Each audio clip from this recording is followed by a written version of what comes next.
to my channel. In this video I will show you how to clear recent files in Windows 11. So let's get started. So firstly open File Explorer. Here you will see recent files.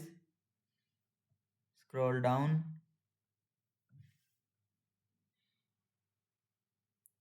To remove individual item, right click on a file.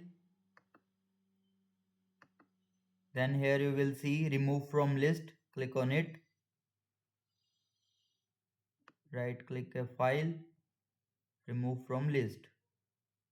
It will removed from recent.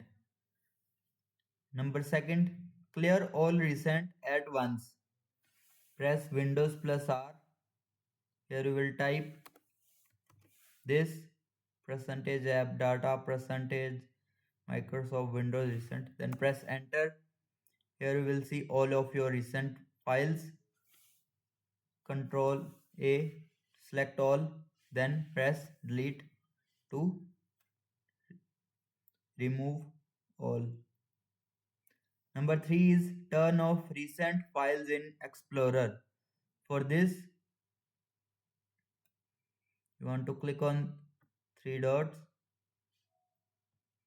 Again, we are in the File Explorer.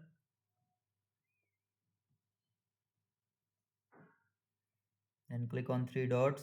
Here you will select Options.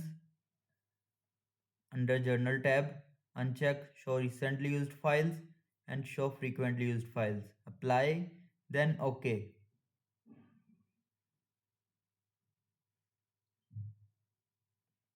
That's how you clear recent files in Windows 11. If this video helped you, don't forget to like, share and subscribe for more Windows 11 tips. Thanks for watching.